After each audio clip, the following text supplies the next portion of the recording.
everyone, I am Brajesh for English teacher, Mahasi Bharadwaj Shiksha Sansthan, Amrahat Mou. Today is my topic class 9 poetry. चलिए आज का topic शुरू करते हैं। तो आज का हमारा टॉपिक है क्लास 9th का इंग्लिश पोइट्री और इसमें पहला लेसन है the mountain and the squirrel. The mountain and the squirrel यानी पर्वत और गिलहरी। आज सिर्फ आप लोगों को जो एग्ज़ाम में आते हैं और आप लोगों का जो पोइट्री का पहला लेसन है उसकी प्रिपरेशन करवाएंगे। तो चलिए स्टार्ट करते हैं। ऊपर लिखा है कि read the following stanzas given below and answer the questions that follows etch. यानी नीचे दिए हुए निम्नलिखित पद्यांशों को पढ़िए और उनके नीचे दिए हुए प्रश्नों के उत्तर लिखिए। तो प्रिय बच्चों, आपको मैं बता दूं कि आप कक्षा 8 तक इंग्लिश पढ़े हैं, तो इंग्लिश में सब चीज़ें पढ़े हैं।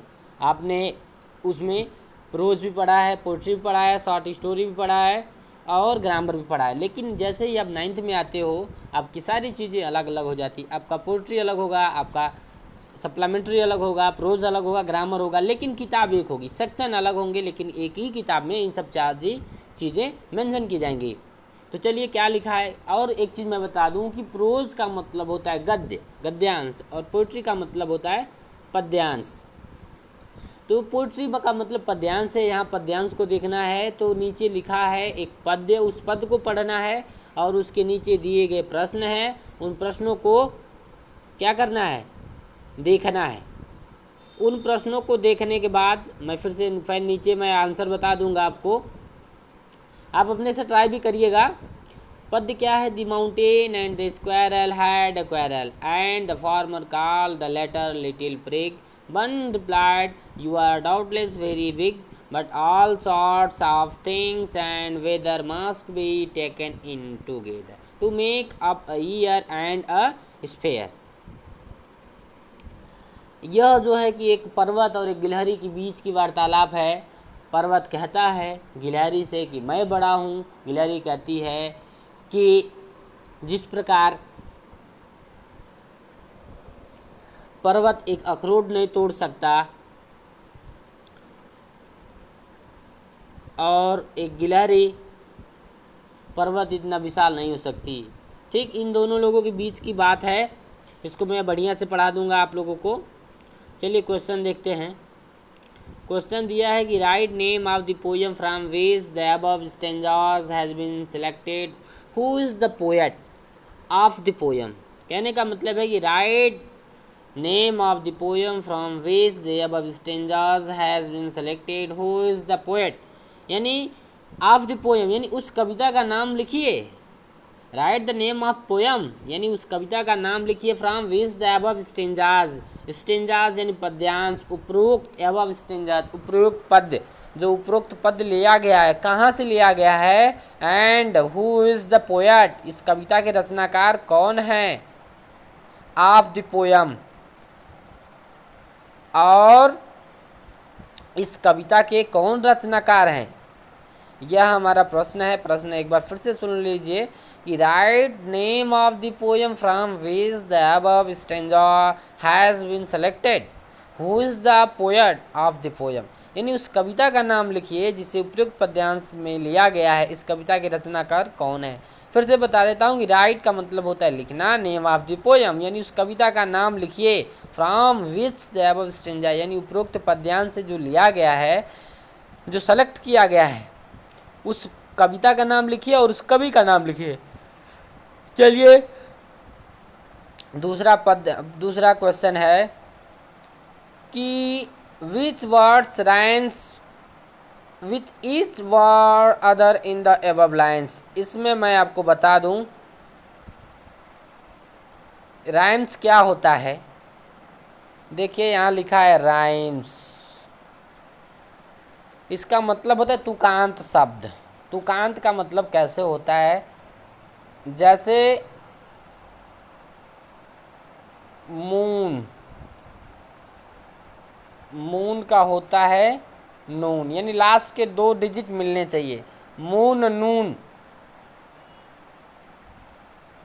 ऐसे वर्ड हों जिन्हें हम राइम्स वर्ड कहते हैं। कह रहा है कि विच words rhymes with each other in the above lines, यानी उपयुक्त पंक्तियों में कौन सा तुकांत शब्द है, यानी ऊपर का जो आपकी ये स्टेंजा है इसमें कौन सा तुकांत है जो मिल रहा है।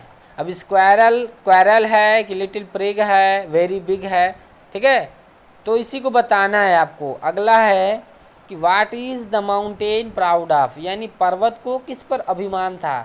माउंटेन का मतलब पर्वत होता है, प्राउड ऑफ यानी था, घमंड, अभिमान।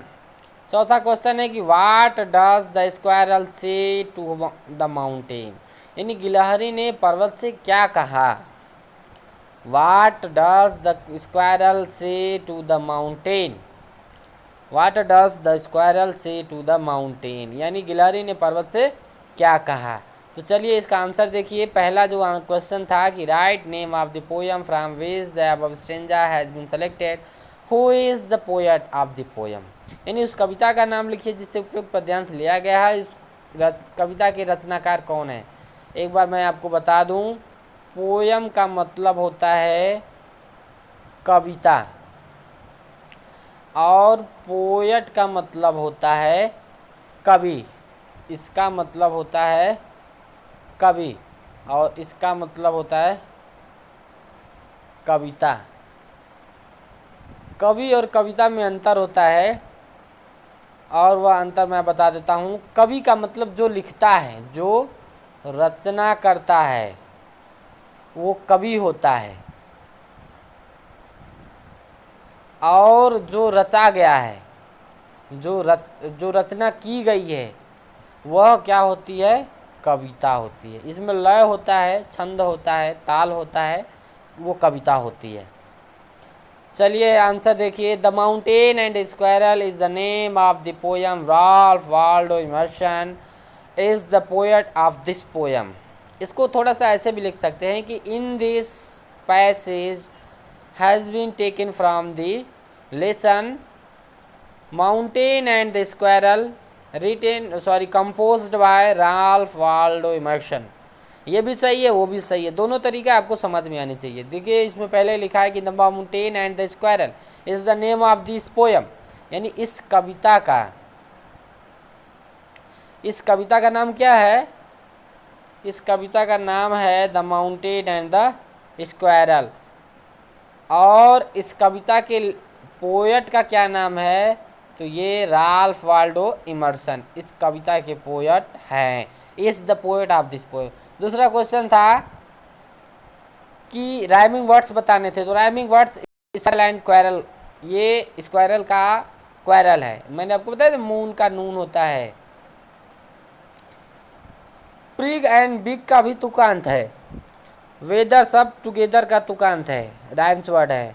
तीसरा क्वेश्चन था कि mountain has very proud of his very big, यानी माउंटेन को किस पे घमंड था, वह उसको अपनी आकार पे घमंड था, ऊंचाई पे घमंड था, विशालता जिसे कहते हैं। फोर्थ है squirrel said to mountain you are doubtless very big, यानी गिलहरी ने पर्वत से कहा कि सचमुच तुम बहुत बड़े हो। इसने कहा कि squirrel said to the mountain you are doubtless very big, doubtless यानी निसंदेह, सचमुच, इसमें कोई शक नहीं है कि तुम बड़े नहीं हो, अर्थात तुम बड़े हो। तो आज के लिए बस इतना, बाकी कल फिर मिलते हैं। Bye, thank you.